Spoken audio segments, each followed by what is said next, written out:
This is going to be a really cool part of the conference. The next four speakers are each going to speak to a different suspect. Each one of us, the four that will be speaking, either personally or through some group, have invested a significant amount of time and effort into researching the case and have come up with different suspects for one reason or another. So this will be the opportunity for these people to explain their rationale and so forth. And certainly we encourage any kind of feedback and questions of these people at the end of their discussions. And to end off the entire conference here, what I envision is as a panel discussion. So we'll have a handful of us kind of in the front here, be free-flowing with audience engagement and that type of thing. So it'll give you an opportunity to kind of provide some feedback to the extent that you feel like you haven't had the opportunity thus far. But so having said that, let me introduce the first speaker here, Pete Roscoe. Pete is a former councilman from Astoria, Oregon, a restaurateur and a Navy veteran. He is a member of Tom Colbert's group that has been tasked with investigating Robert Rackstraw. Now, Robert Rackstraw is, as many of you may know, has been a name that has come up quite a bit in the media over the last few years. Pete's primary focus in the Rackstraw investigation is related to the story of Norman De Winter, which he may elaborate on a little bit here. Among other things, Pete has been an active volunteer and member of the Astoria community for many years. So let me go ahead and introduce Pete here, and he'll tell you about Robert Rackstraw. Great. And you can come up here, or you can hang out down there. So. Thanks, Eric. We're going to try a little technology here. So while they're getting that together, Tom couldn't make it. Tom Colbert, who's an amazing guy. I can tell you all in this room, you do not want Tom Colbert investigating your life because he will find out everything there is to know about you. Good afternoon, Cooperites. I'm sorry to say that family health issues prevented me from attending Eric's great gathering. Thank you for allowing me, Pete, along with other team members and witnesses to speak today. In a few minutes, he'll introduce those who want to be public. I've asked Pete to acknowledge the Cooper colleagues that helped find the first pieces of our puzzle. If you're here, please stand and give a wave. Parachute, Mark Metzler was one of the early presenters. Jerry Warner, FBI historian. Bruce Smith, who's over there signing books. Letter trail hunter Galen Cook. Researcher Vicki Wilson. Historian Wayne Walker, and the circus master Dave Brown. Any of those people here? Nope. Before we get into that, let me have everybody on Tom's team stand up. Ron, everybody that's been part of it, Marianne, Russ, Pudgy standing up. You know, all these people that are standing have been involved in one way or another in this cold case team, the whole story of Robert Rackstraw. So thank you, and if we have any time, we'll let some of these people speak to their experience. He says, now I told my investigative partners to expect vigorous but cordial debate on our living suspect, Robert W. Rackstraw Sr., and at the end, agreeing to disagree. That said, here he concludes with a series of questions. Why is this the only Cooper suspect with a volunteer cold case team led by 13 former FBI agents? Why have two agents in charge of the 1980 Cooper River money recovery called for Rackstraw to be reinvestigated? Why did the Bureau, in a written agreement, agree to accept over 100 pieces of evidence, including DNA, forensic witness testimony, and letter trails, then cancel the meeting? Why did the FBI stop talking to us after turning in pieces of Cooper's alleged parachute, giving up locations of 2 of his alleged getaway partners and revealing his secret Army coded message in all 6 of the letters that were sent to the newspaper and the FBI. Why did the FBI leak to the press in early 1979 that Rackstraw was cleared, then have 6 of their angry agents run to separate newspapers the next day saying he was still a serious suspect? Why have a half dozen retired military and intelligence leaders, from lieutenant colonels to generals, quietly told us that the CIA asked the FBI to secretly release Rackstraw so he could be a black ops pilot in the Iran-Contra affair, with 2 leaders claiming they have documents to prove it? Why did Hollywood fly Rackstraw by Learjet last February and meet with studios and producers and offered him millions of dollars for a movie, then refused to sign a deal? Why is the team's book, The Last Master Outlaw, the only one of 25 Cooper books with not only 1, but 3 awards for true crime and the highest amount of 5-star Amazon reviews? And finally, why the hell hasn't Rackstraw sued me, Tom Colbert, the team, or anyone calling him Cooper? Trust the team, folks. The answers are all up on the website, dbcooper.com. Nevertheless, happy hunting, Tom Colbert. Let me start by saying I met Tom in 2011 over the phone after my great and longtime friend Pudgy Hunt and his wife Connie came into my restaurant and told me that they were working with Tom Colbert on a story about D.B. Cooper. We'll get back to Pudgy in a minute, and let me just say, at that moment, a light went off in me, because since Thanksgiving of 1971, when I came back from Eugene to Astoria, and there was the sketch profile we're all familiar with, no sunglasses, that one, I said, hey, that's that guy that was here in Astoria this summer. That's Norman D. Winter.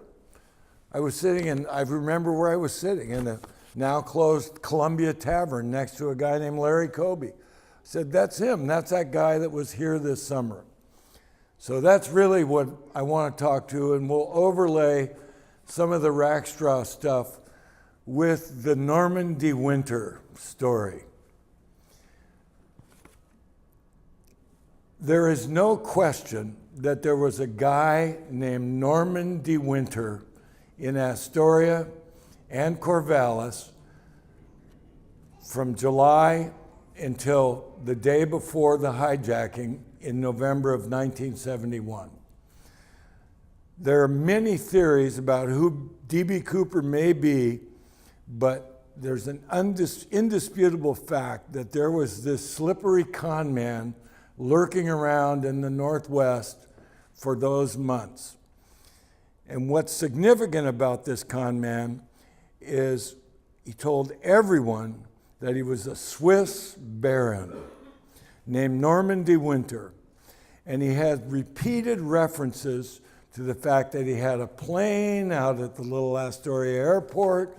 He told everybody that at Christmas he was going to take all of his newfound friends and fly them to his chalet in Switzerland for a big party. It was all after the big, what he wasn't saying is that there was a big payoff for him at Thanksgiving. He was going to use that money to fly everybody back to Switzerland. Let me start with the first time I ever heard of Norman D. Winter. July 17th, 1971. I had a good friend, P.K. Hoffman, a noted potter, who was, the reason I know it was July 17th, I was working at this little bar, the most swinging bar in town called TJ's Tap Room. And PK walked in on a Saturday afternoon. He says, "You won't believe what just happened." "What?" "Some Swiss baron just came and ordered $10,000 worth of pottery from me. We're rich." $10,000 worth of pottery in those days, it was a very big deal. So he had gone to PK, who was an ex-football player who throw these giant pots. He ordered this stuff. Well, he never came back. He never paid for them. It was just part of a con. I knew it was July 17th because in my research, I went back through the Daily Astorian records. I knew that PK was at the sidewalk sale. So I went through the records and I looked up and finally found the advertisement for the sidewalk sale was July 17th, a Saturday afternoon. And so that's when the first time we knew that Normandy Winter was in Astoria. Now what's curious, we jump to Robert Rackstraw, he was thrown out of the Army in the spring of 1971 because he'd lied to the Army. He claimed that he had some college degrees and he didn't.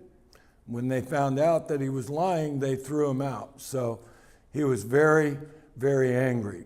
He had lots of experience in dark ops. He was part of the team that I can't remember who was talking about the jumping out of the back of a 727, but that's what they did in Vietnam. They were practicing that in Vietnam, and he was one of the guys that did it. When this guy, Normandy Winter, came into TJ's, which everybody did, he was sitting right at the bar. The first time I met him, he was by himself, but he was a kind of a con man in good con man protocol. If somebody's not leaning in and drink the Kool-Aid, if they're a little bit of a skeptic, you avoid that person.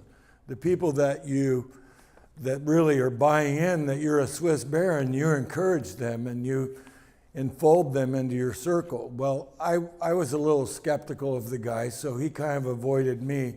But soon thereafter, he had a crowd of people around him. When he would come in, he would always do things with a big flourish. In those days, a short beer was 15 cents, remember those days, and a regular beer was 25 cents, and a pitcher was 65 cents. So, and a big bag of potato chips was a dime. So, this is the kind of con stuff he would do. There'd be a dozen of them sitting up on an upper table, and he'd come down and buy 10 bags of potato chips at one time. Oh my God, you have to be a European baron to think of that. So they would just go crazy with thinking this guy, and then he'd try and pay with a $100 bill. A $100 bill, they don't even have $100 in the till. Let me pay for that, So he was very, very good at conning everybody. And it soon led to, he met the parish priest at the Catholic Church, at that time was a guy named Willie Weifels. And he met Willie Weifels and he started kind of working his way through the Catholic community, even though he wasn't a Catholic. Father Weifels said he took his confession one time. It was the strangest confession that he'd ever had. He just kind of started talking. Well, he didn't really know that when you go to confession, you're supposed to say a certain protocol of prayers. I mean, there's a process by which you begin the confession. He didn't even do it in the confessional. He was in the rectory. And so, but Father Weifels was one of the people that really believed in Normandy Winter. So much so that he got his parents to renew their passports and get immunization shots and get ready to fly to Switzerland at Christmas. And there were a lot of people in town that did this. It was always the big trip. He was going to fly everybody to his chalet. Along the way, he met a lot of people. Miriam here, we'll get to her story in a moment. There was another guy, and this is an interesting, you just tuck this away as why I think Norman De Winter is D.B. Cooper. There's a retired teacher. He wasn't a teacher at the time. He was a student. He worked in the canneries. There were a number of fish canneries in Astoria, and most of them had a freezer room. And in order to work in the freezer room, which I did for quite a while, you had to wear a long set of coveralls, overalls, legs and sleeves, cotton line, because when you go into minus 20 degrees or 10 degree freezer and work for a couple hours, you need that protection from the cold. Mark Fick remembers Norman De Winter stealing one of these overalls. What a great substitute for a flight suit.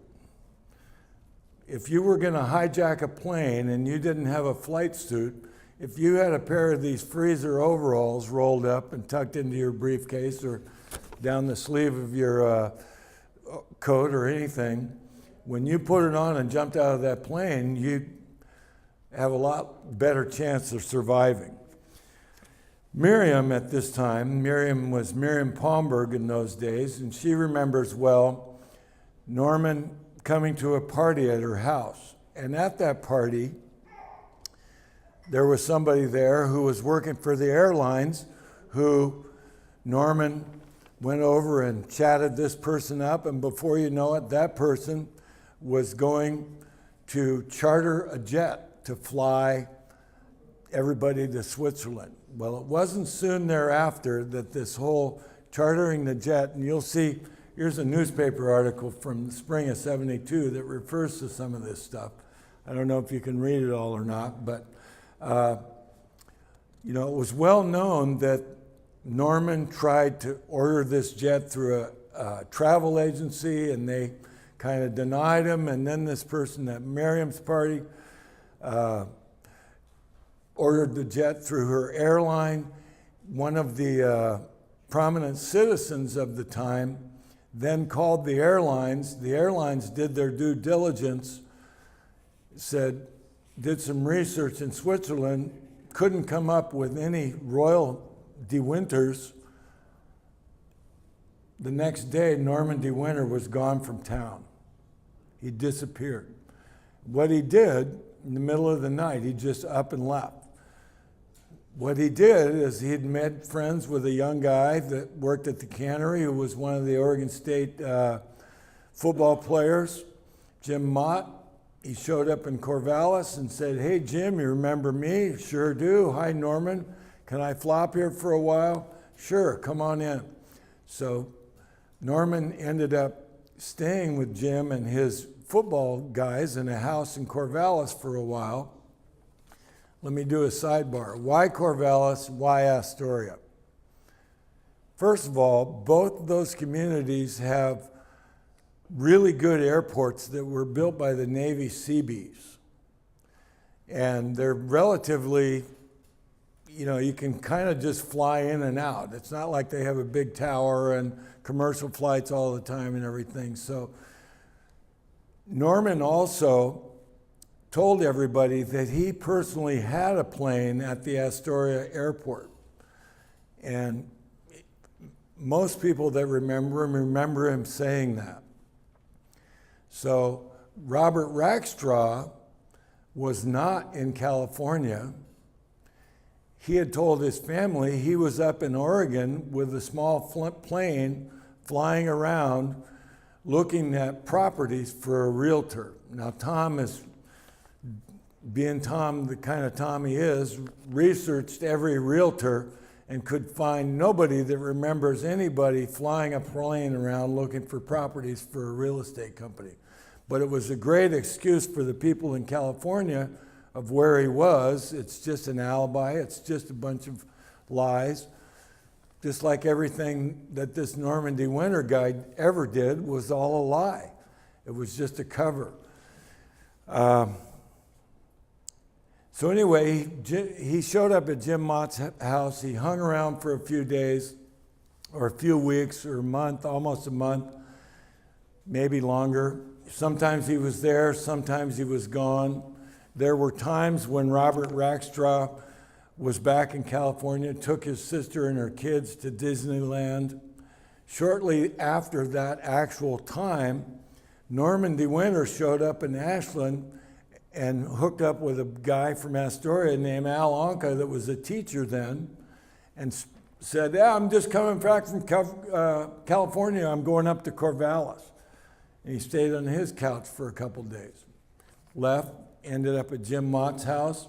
While he was at Jim's house, they went to a party. He followed everybody to the party, and the next morning the guy's house where the party was, a guy named Fred, another football player, Norman De Winter sleeping on his couch. He ended up staying there for a couple of days, befriending one of the ladies there that was a stewardess at the party. He was totally focused on this woman and her airline experience. The next day, or 2 days later, he was gone from the couch, and the next day, a guy walked into the Portland airport and hijacked the plane. You know, when you look at some of these, I'll try and do this here. I don't know if this little article here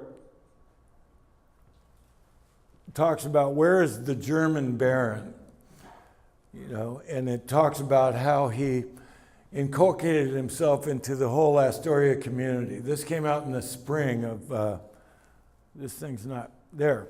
This is the one that is most interesting to me.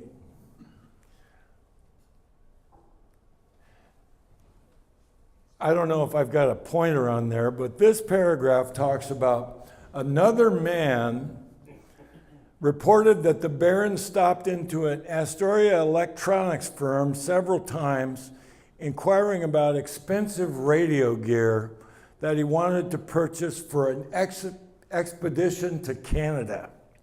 He was claiming he had a friend in Canada who was going to live for a year in the wilds, and he was going to have the gear airdropped into the camp. Now, if I was going to hijack a plane, and I knew that I had some people waiting for me in the woods, one of the first things I'd want is a two-way expensive radio so I could communicate to them. The next thing, and this is the one that really gets me. The Baron apparently, well, anyway, the electronics firm called the bank, and he claimed the Baron had claimed to have money in there. There was no money, so the guy canceled the order. The final one here is the one that really gets me.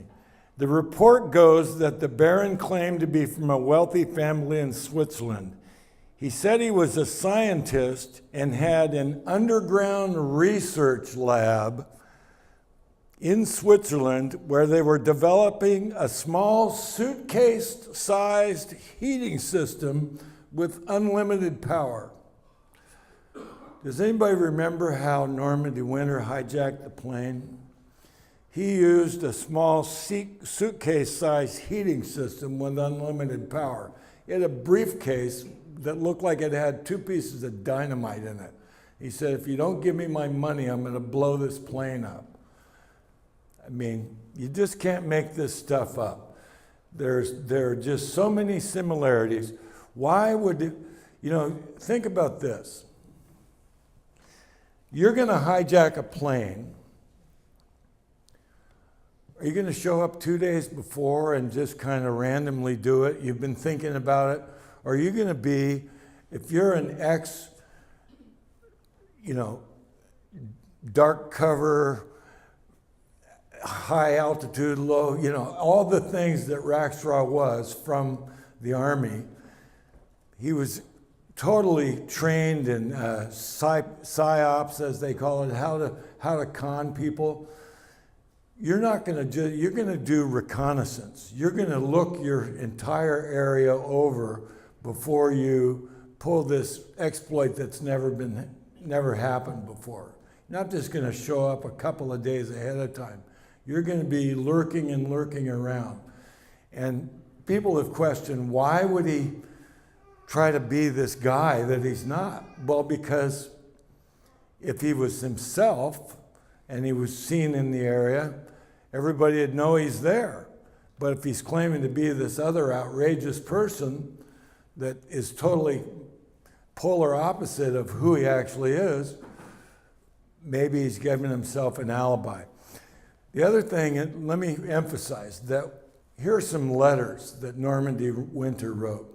Whenever Norman was around, nobody saw Rackstraw. Whenever Rackstraw was around, nobody recalls seeing Norman de Winter. So these, look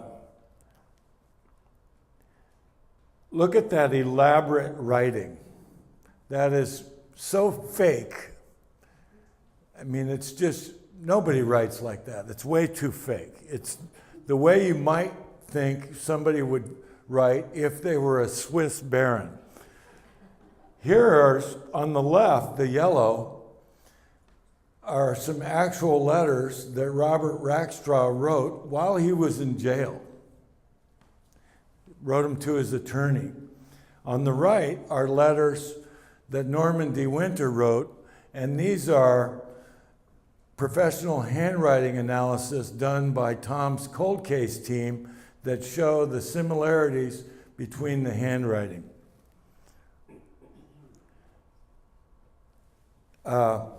One other thing about those letters, and Miriam has a book, or I believe it's Dave has a book. Her first husband, Dave, had a book that Norman signed to him. There's another lady from Astoria, Phyllis, that has some letters. Those first letters were to the football player, Jim Mott, who unfortunately passed away. But Jim's widow was communicating with Tom and gave Tom the letters, including the envelopes. And Tom talked to the FBI about it, and they recommended a DNA lab. So they went to the envelope and the stamps, and they got some sample DNA off of there, because he had to lick them. And then when Tom confronted Robert Rackstraw in San Diego, he was drinking out of a water bottle and he threw it down. So they grabbed the water bottle and they did a DNA sample at a FBI recommended lab and got a 93% match between that stamp and the water bottle. So very, very curious, very, the story of Norman de Winter. One member of the cold case team says, think about this. D.B. Cooper existed in our society, in our imaginations, for 47 years. But the reality is, D.B. Cooper only lasted a couple of hours. D.B. Cooper walked in, hijacked the plane when he jumped out. That was it. There's no more D.B. Cooper before, no more D.B. Cooper since. Norman de Winter existed from July 17th to this date 47 years ago. After that, no one ever saw Norman de Winter again. He vanished. Robert Rackstraw has got a long history, way before, clear back to when he was a teenager, got busted for drunk driving, and then he was in the jail at this little town in California. The next thing you know, there's a fire in his jail cell, and he says, oops, must have dropped my cigarette on the mattress, but at least he got out of jail for the night. And he still is alive. And as some of the guys here, Pudgy can certainly tell you, and his brother Dan, some of the things that they did together, just amazing. So the slug trail of deviant behavior that Robert Rackstraw has shown throughout his entire life before and after these two brief moments where somebody existed, led one member of the cold case team to say this: you can't have master con men criminals like this don't come along very often. And you certainly can't have three of them within 100 miles of each other all at the same time and just randomly. It just can't, the odds are too great for that to happen. So, you know, the final thing that I have to say, and then if anybody on the team, Ron Carlson here has something interesting to say. This mountain of evidence about Norman de Winter and about the whole overlay of Robert Rackstraw, is it really coincidence? Why won't the FBI look at our DNA evidence? Why won't they accept the letters and look at the handwriting analysis? Why has nobody from the FBI ever come to Astoria to question anybody that knew Norman de Winter? I thought the FBI was this agency that chased down every single wisp of evidence. No, they don't care. They never sent anyone. Now, Tom, after, I'm sure most people have seen the History Channel, D.B. Cooper case closed, the FBI said, this case is closed. Unless you bring us some money or the parachute, this case is closed. Russ, would you like to stand up and talk about a little bit about what you guys found? Because this guy right here, and Tom, and some other people that are here with them, know how D.B. Cooper escaped, and they went to a site and found partial straps and a buckle and some foam from a parachute.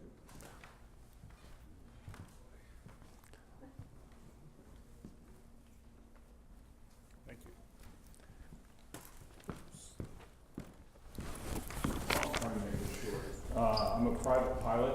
I started at Evergreen Field across the river here. There you go. Okay. So anyway, I'm a private pilot. I started across the field, or across the river at Evergreen Field. There were, let's just try and bring it back. My last name is Cooper. So anyway, we are very familiar with how to navigate it at night. So I keep hearing how D.B. Cooper could not have found his way at night. There is Victor 23, which everybody has heard about. That runs directly over Battleground VOR. That's the flight path that any of the low altitude aircraft will take, and that is well known among all pilots. There's Scappoose Airport. So Scappoose Airport has a rotating beacon, that's green and white, and we use that to navigate the area. And I don't know how many flights I've flown that area at night. The only other light that's out to the east is Colt, or Amboy, excuse me, it's Amboy out there. And if you draw a straight line from Victor 23, from Scappoose to Amboy, that's directly over Goheen's Field. So the story that was relayed to me by some of the old timers there at Evergreen, which they were all World War II pilots or aviation oriented at the time, was that Cooper had jumped out, he knew where he was going, he landed roughly 1,300 feet from that airstrip. There was a pickup with two gentlemen and an aircraft waiting for him. And if you think back, 1971, everybody was afraid of the FBI. You know, they could do it, they could get the job done. So anyway, working on that premise, he landed near Goheen Field, $150,000 in the parachute and put in the back of the pickup. That was taken out into the countryside in an undisclosed area and buried. $50,000 and the bomb and Cooper were loaded into a light aircraft and flown to Scappoose. You can fly to Scappoose from Goheen's field and never be picked up on the radar.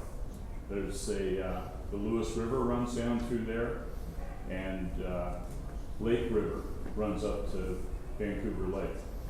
You can take, if you fly that path, you're below radar, and the story I was told was they flew to the lake, they dropped $50,000 in the bomb in the lake to throw everybody off. The other part of the story that I haven't heard mentioned is this was not done for the $200,000. This was a bet. I know, it may sound silly, but it was done as a bet. And the payoff happened, the way it was relayed to me, it was the next day in Las Vegas. They had come up with the idea that you could do this, get away and not get caught. So there's a bunch more to that story, but Tell about your dig. Tom has sponsored a dig up there, and what we found, that's why, I don't know if you saw at the last break, all of us run up to inspect that chute. We did find a strap in a place where it was, the only thing that's ever been up there is loggers or a logging camp. So we found a strap, a buckle, and a piece of foam. The representative of the FBI that was up there told us the buckle was in no import and it got lost along the way, or it was thrown away. But the strap the FBI has taken and the foam they've taken, both pieces, except for, I mean, obviously we don't have the foam on that one, but the stuff we had in our possession matches color, size, weave, everything we know about it is on that chute tag over there. So whether we had the actual piece, we have no way of knowing that. We still they come forward. And the FBI accepted the evidence, and now they won't return phone calls or communicate. There's nothing more. So there you go. Okay. Go ahead. You got a question? Hold on, Ron. Evergreen? Yes. Do you know Shorty Colson and Earl Johnson? What they fly? Huh? I mean, I'm a pilot. What they fly? Cherokee Everybody's on a first name and- basis. And, pardon? Everybody's pretty much on a first name Yeah, basis. Shorty It's a and little Earl. field like that. Max. So that's the reason I asked, what did they fly? Cherokee, and then the other guy flew a Widgeon, and then they had a Cessna 310. C model? Green and white? Yeah. Okay. All right. Interesting. Now, Ron, stand up. Ron here is actually the guy that triggered the entire Robert Rackstraw investigation. Let me just, can I speak for you, Ron, or would you like to talk? Ron was at a party here in Portland about 3 or 4 days before the money was found at Tena Teven Bar. While he was at that party, and I'm not going to tell you what a checkered past he had, but he might have been up to something that was very 1970s. Johnny Depp could have played him, let's put it that way. At that party, a guy who was a very good friend of Pudgy's told him, see that guy over there? First of all, this guy Briggs said, I'm D.B. Cooper. He's going to find my money in a couple of days. Yeah, sure. A couple of days later, he's on the road, he's in Vegas, turns on the TV. There's the guy from the party, found the money out on the sandbar. How can that really be?